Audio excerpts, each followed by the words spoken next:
रवां साल 8 फरवरी को होने वाले कौमी इंतखाबात के लिए ऐसी सियासी शख्सियात भी इंतखाबात में हिस्सा लेने की ख्वाहिशमंद हैं जो किसी न किसी मुकदमे में जेल में हैं। उनमें साबिक वजीर आजम इमरान खान और उनकी जमात के बहुत से ऐसे रहनुमा शामिल हैं जो अपने मुकदमात की वजह से सलाखों के पीछे हैं। माजी में भी कई उम्मीदवार जेल की सलाखों के पीछे होने के बावजूद इंतखाबात लड़ चुके हैं और दिलचस्प बात यह है कि अब तक जेल से इंतखाबात लड़ने वाले उम्मीदवारों में 2 के अलावा बाकी सब उम्मीदवार कामयाब हुए और उन्हें असेंबली की रुकनीत भी मिली। 1970 के इंतखाबात में पाकिस्तान पीपल्स पार्टी के रहनुमाओं ने जेल से न सिर्फ इंतखाबात लड़ा बल्कि कामयाब भी हुए।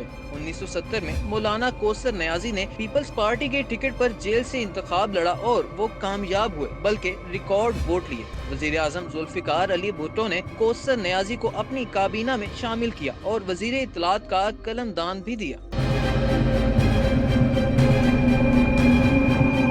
पीपल्स पार्टी से ताल्लुक रखने वाले राना मुख्तार और शमीम अहमद खान ने भी 1970 के इंतखाबात में जेल से हिस्सा लिया। राना मुख्तार कौमी असेंबली और शमीम अहमद खान पंजाब असेंबली की नशिस्तों पर उम्मीदवार थे। पीपल्स पार्टी के ये दोनों रहनुमा कामयाब हुए बल्कि शमीम अहमद खान पंजाब असेंबली के डिप्टी स्पीकर भी चुने गए। एक तरह से मौलाना कौसर नियाजी, राना मुख्तार और शमीम अहमद खान पहले उम्मीदवार थे जिन्होंने जेल से इंतखाब लड़ा। 1977 के इंतखाबात में चौधरी ज़हूर इलाही पंजाब असेंबली की नशिस्त के लिए उम्मीदवार थे और सियासी एतराज़ात की वजह से जेल में थे, लेकिन उन्होंने जेल से इंतखाब लड़ा। उनकी इंतखाबी मुहिम उनके बेटे चौधरी शुजात हुसैन और भतीजे चौधरी परवेज इलाही ने चलाई और जलसे में चौधरी ज़हूर इलाही की तस्वीर कुर्सी पर रखी जाती थी। पाकिस्तान कौमी इत्तेहाद ने 1977 में कौमी असेंबली के इंतखाबात में धांधली का इल्जाम लगाया और 3 दिन बाद होने वाले सूबाई असेंबलियों के इंतखाबात का बाइकआउट कर दिया। इस तरह चौधरी ज़हूर इलाही की सूबाई असेंबली के इंतखाबात का कोई नतीजा नहीं निकल सका। अलबत्ता हुकूमत की बरतरफी के बाद चौधरी ज़हूर इलाही को रिहाई मिल गई।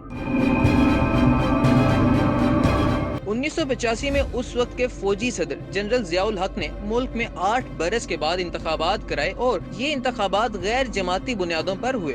1985 में मुस्लिम लीग नून के मौजूदा रहनुमा शेख रोहेल असगर और उनके छोटे भाई शेख शकील ने भी ऐसे वक्त में इलेक्शन लड़ा जब ये दोनों भाई एक तनाज़े की वजह से जेल में थे। दोनों भाइयों में से एक इंतखाब जीत कर कौमी असेंबली और दूसरा पंजाब असेंबली पहुंचा। साबिक वजीर आजम बेनजीर भुट्टो की दूसरी हुकूमत नवंबर 1996 में सदर सरदार फारूक लगारी ने बरतरफ की तो माजूल वजीर आजम के शोहर आसिफ अली जरदारी को गिरफ्तार कर लिया गया। 1997 के इंतखाबात के बाद जब सेनेट के इंतखाबात हुए तो पीपल्स पार्टी की तरफ आसिफ अली जरदारी ने जेल से सेनेट का इंतखाब लड़ा और मुंतखब हुए।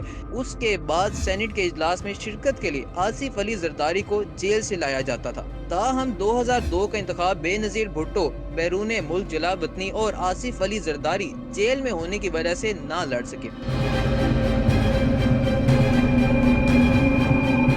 2002 के इंतखाबात में 3 उम्मीदवारों ने जेल से इंतखाबात में हिस्सा लिया। उनमें 2 कामयाब हुए जबकि एक असेंबली में नहीं पहुंच सका। शरीफ खानदान की सऊदी अरब जलावतनी के बाद नवाज शरीफ की जगह मुस्लिम लीग की क़यादत जनूबी पंजाब के सियासतदान मखदूम जावेद हाशमी को मिली। वो जमात के कायम मुकाम सदर नामजद किए गए। जावेद हाशमी को नैब ने आमदन से जायद असासे बनाने के इल्जाम में गिरफ्तार कर लिया। जावेद हाशमी ने असीरी के दौरान इंतखाब लड़ा और लाहौर से रुकने कौमी असेंबली मुंतखब होकर कौमी असेंबली पहुंचे। उनके रुकने असेंबली बनने के बाद उनके प्रोडक्शन ऑर्डर्स जारी हुए। पीपल्स पार्टी के साबिक सेक्रेटरी जनरल जहांगीर बदर ने उस वक्त लाहौर से इंतखाबात के लिए कागजात नामजदगी दाखिल कराए जब उनको नैब ने 2 मुख्तलिफ इल्जामात में गिरफ्तार किया था और वो पाबंद सलासल थे। जहांगीर बदर ने अपनी इंतखाबी मुहिम के लिए लाहौर हाई कोर्ट में रिहाई के लिए दरख्वास्त दायर की, लेकिन अदालत ने उसे मुस्तरद कर दिया। जहांगीर बदर ने जावेद हाशमी की तरह जेल से इंतखाब लड़ा, लेकिन वो कामयाब ना हो सके।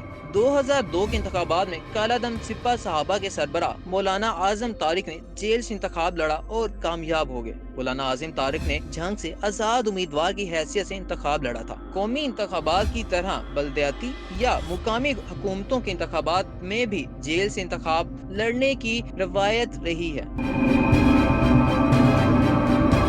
2005 میں پیپلز پارٹی کے سابق رکن پنجاب اسمبلی چودھری اصغر کائرہ کے بیٹے ندیم اصغر کائرہ نے جیل سے تحصیل ناظم لالا موسیٰ کا انتخاب لڑا اور کامیاب ہوئے۔ ایم کے رہنما وسیم اختر نے بھی جیل سے بلدیاتی انتخاب لڑا اور ایک نئی تاریخ رقم کی، وہ کراچی کے میئر منتخب ہوئے۔